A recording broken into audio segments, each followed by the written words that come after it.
Salut tout le monde, c'est l'Enflo24, j'espère que vous allez bien. Alors aujourd'hui on se retrouve pour une nouvelle vidéo. Alors dans cette vidéo je vais présenter et tester un plafonnier que j'ai récupéré à mon stage. Donc du coup c'est le plafonnier que vous vous en rappelez, c'était les plafonniers qu'il y avait dans la cabine, donc dans le bureau, qui étaient installés. Puis déjà, vous vous en rappelez, j'ai déjà fait la vidéo présentation des plafonniers, puis même le test. Enfin, moi aussi j'ai même fait aussi la vidéo EOL tube fluorescent d'un des Mazda.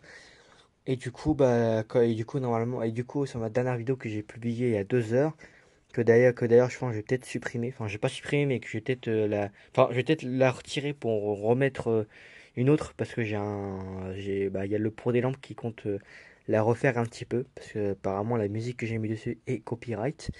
Bon, pour l'instant, j'ai pas eu de droit d'auteur, mais bon, au cas où, je préfère. Enfin, je veux dire, la vidéo elle est encore en public, mais au pire, je pense que je la mettrai en non répertorié. Enfin, je vais voir ce que je vais faire. Donc du coup, c'est le plafonnier que j'avais récupéré dans la cabine. Donc du coup, hop là, je vais vous montrer ce qu'il y a à l'intérieur. Donc plafonnier entièrement d'origine. Donc voilà, donc du coup, je vous ai dit, j'ai récupéré celui-là où il y avait tous les tubes d'origine et starter d'origine. Donc dedans, il y a des petits tubes Mazda fluor. Alors je suis très content de les avoir parce que des tubes Mazda, j'en avais pas encore.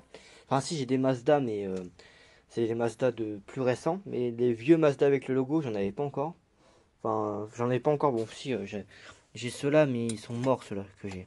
Et puis j'en avais pas encore, j'en avais pas des fonctionnels des Mazda, donc je suis très content de les avoir, les avoir. Donc je vais vous l'ouvrir. Donc et d'ailleurs aussi, au passage, aussi, là, j'ai réussi à avoir un parlement en bon état. En fait, c'est en fait les parlements, on n'arrivait pas du tout à les enlever. Et en fait, le problème, c'est que du coup, on était obligé de les arracher pour les ouvrir. Mais en fait, tu as une technique pour ouvrir ce luminaire. Donc il y a une technique qui est pas trop, enfin, qui est bien. Au moins, tu vois, ton parlement il tient bien au plafond. Mais le problème, c'est que tu as des gens, ils savent pas comment l'ouvrir et du coup, mais moi je savais pas. Donc mon collègue, lui, ils avaient arraché le paralume. Sauf qu'il y avait un autre collègue qui était venu vite fait. Et puis je lui ai demandé comment on l'ouvre et en fait, il a trouvé la technique et du coup, comme ça, comme ça, il a réussi à sauver un paralume. Donc attendez, déjà je vais vous le retirer parce qu'il est pas fixé, hein. Comme le plafonnier il est un petit peu tordu dans tous les sens. Oui, c'est comme là, t'as des trucs qui tiennent pas. Bon, j'avoue ça que j'ai pris celui-là, mais le problème c'est que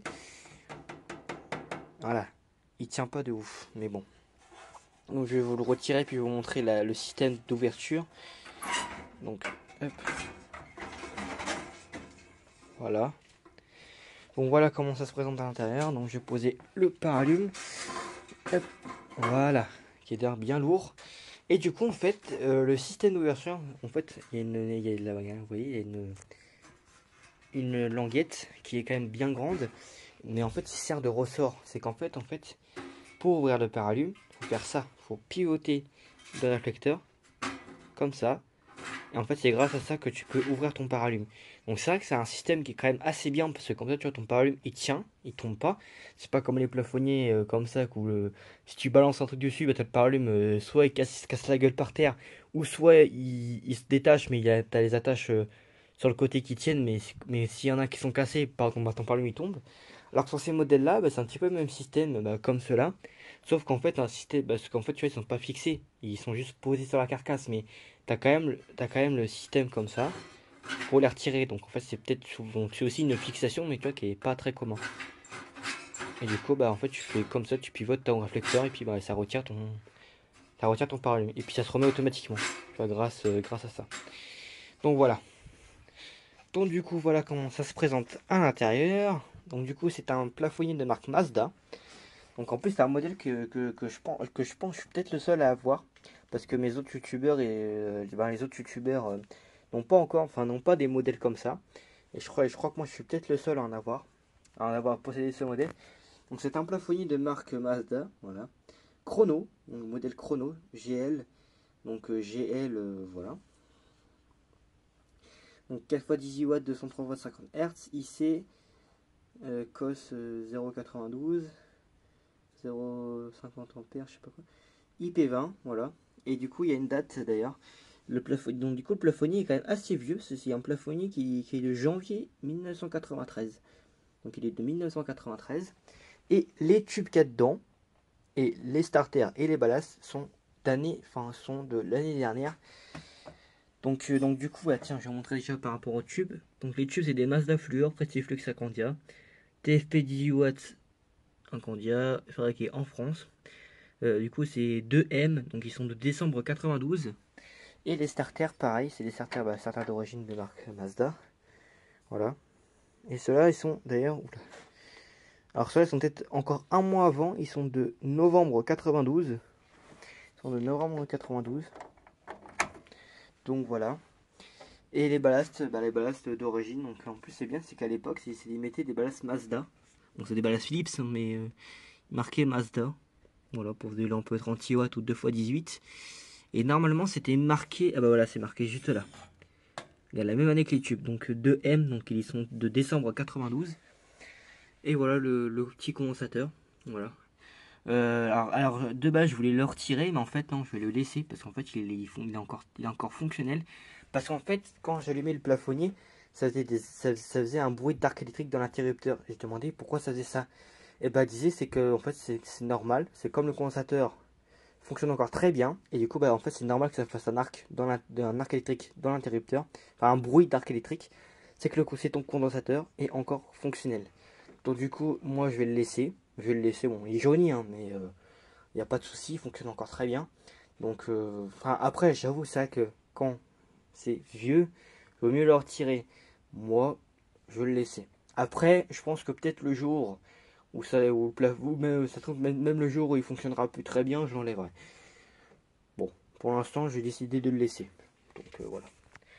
Donc du coup, un condensateur de marque Prelio. Voilà. D'ailleurs, je sais pas s'il y a une date dessus, je crois pas. Non, je crois pas qu'il y a de date dessus, mais bon, de tout site 92. Voilà, et puis là, t'as ta petite cosse pour mettre ton fil de terre, qui est sur le paralume d'ailleurs. Qui est d'ailleurs, il est juste là. Voilà, le fil de terre, je l'ai enroulé pour éviter qu'il se balade dans tous les sens. Donc voilà. Donc du coup, je vous ai fait le tour de la présentation. Là, bah tiens, là ici, là, t'as ton arrivée électrique. Voilà. Donc un plafonnier qu'on peut aussi raccorder à la terre. On pouvait raccorder à la terre, mais sauf que. Ah si, non, en fait, c'est une tas de métal qui est quand même là. Donc voilà. Donc du coup, vous avez fait le tour de la présentation. Donc maintenant, on va passer au test de ce plafonnier. C'est parti pour le test du plafonnier. 3, 2, 1. Oh, qu'est-ce que c'est? Enfin, j'adore le bruit des starters surtout. Donc oui, les tubes fonctionnent toujours. Donc du coup, c'était le plafonnier qui était dans le coin de la pièce en bas à gauche. Donc enfin au fond de la pièce à gauche. Donc c'était celui, bah du coup c'est exactement celui-là d'ailleurs. C'est celui-là que j'ai récupéré au fond de la pièce où il y avait les 4 tubes d'origine, starter d'origine. Alors par contre, non, par contre le paralume ne vient pas de celle-là. Elle vient du plafonnier d'à côté où il y avait le tube mort. Parce qu'en fait, le plafonnier où tu avais le paralume qui avait de base, et juste avant que mon collègue il arrive, enfin l'autre collègue, et ben on savait toujours pas comment le retirer. Donc du coup, malheureusement, on a dû l'arracher. Donc ça l'a un peu cassé. Et donc du coup, j'ai pas pu le récupérer. Et du coup, le moment où mon autre collègue était venu et puis du coup, je lui ai demandé comment retirer le paralume. Et comme du coup, il savait le faire, et bah du coup, ce paralume-là vient de l'autre plafonnier où t'avais le tube, je crois que c'était le troisième tube qui était EOL. C'était le plafonnier où il y avait le troisième tube qui était EOL, où j'ai fait la vidéo, où il y avait ce paralume. Voilà. Donc, du coup, en plus, ça fonctionne nickel, hein. En plus, il n'y a pas de défaut d'isolement, c'est parfait. Donc voilà. Et donc du coup je dis c'est quand il y a un arc électrique, je sais pas si vous l'entendrez. Je sais pas si vous l'avez entendu. Voilà. Ah, ça l'a fait. Ça l'a fait là, vous l'avez entendu le petit arc. Bon, de toute façon vous l'avez peut-être entendu. Bah c'est normal parce qu'en fait ton condensateur fonctionne encore très bien, donc du coup c'est pour ça que je voulais le laisser. Donc du coup voilà. Donc du coup maintenant je vais remettre le paralume. Hop. Je vais remettre le paralume et puis je vais vous le retester avec le paralume. Et par contre, le paralume il pèse son poids. Voilà. Quand même, hein, ce paralume, c'est un paralume en métal, donc voilà, mais il pèse son poids le coco. Et il pèse son poids, hein, parce que c'est vrai que le plafonnier, je le portais à une main comme ça. Et de là, de la cabine jusqu'à la voiture, j'ai un petit peu galéré parce qu'il était bien lourd en plus. Donc, c'est-à-dire avec le poids des ballasts plus le paralume, ça pèse son poids. Donc, bon.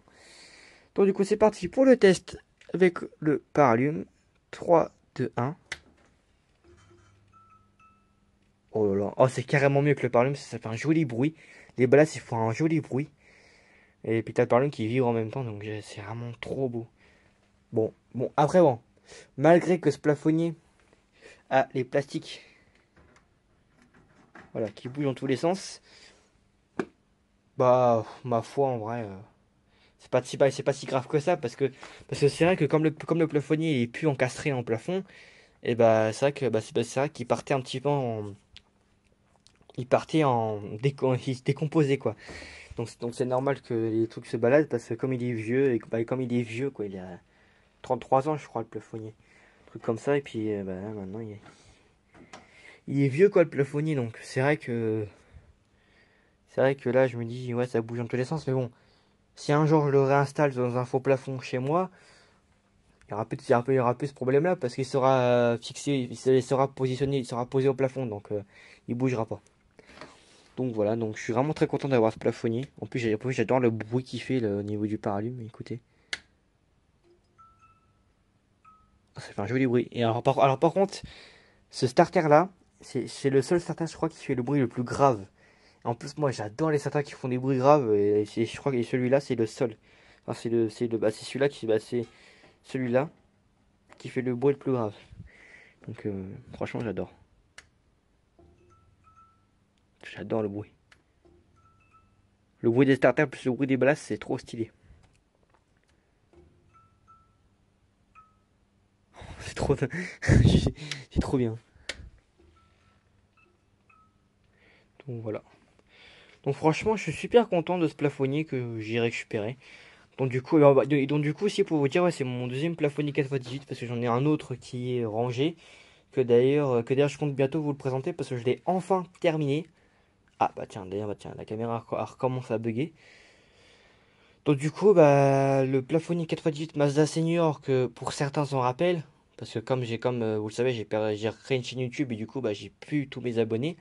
Mais pour ceux qui s'en rappellent, j'avais récupéré une 4x18 Mazda Senior dans un collège qui était équipée en balance électronique que j'ai refait en fur magnétique et j'ai enfin eu les supports starter parce qu'en fait je n'avais pas de support starter et en fait j'ai eu de la chance parce que c'est plafonnier, comme il y en avait plusieurs et ben en fait les supports starter ils étaient comme vous l'avez vu, ils sont comme ça les supports starter. Donc du coup j'ai vraiment eu de la chance de ah bah tiens voilà la caméra s'est remise bien. Et du coup, j'ai vraiment eu de la chance de les avoir récupérés sur les autres plafonniers. Parce que j'ai enfin terminé ma Mazda Senior. Et d'ailleurs, j'ai aussi fait des modifications sur le paralume. Donc vous verrez ça dans la prochaine vidéo. Que d'ailleurs, je sais pas quand je vais la faire, mais je compte faire une vidéo sur la plafonnier, enfin sur la transformation du plafonnier Mazda Senior. Donc je compte vous faire ça, je vais peut-être faire ça demain. Enfin, je vais voir ce que je vais faire. Enfin, je vais y réfléchir. Je vais y réfléchir quand je vais le faire, quand j'aurai le temps, quoi. Donc voilà. Donc du coup du coup j'ai fait le tour sur ce plafonnier Mazda Chrono. Voilà, Mazda Chrono de 93 voilà. Donc du coup c'est la fin de cette vidéo, c'est la fin de cette vidéo. Donc j'espère que cette vidéo vous aura plu et à très bientôt pour une prochaine vidéo. Ciao.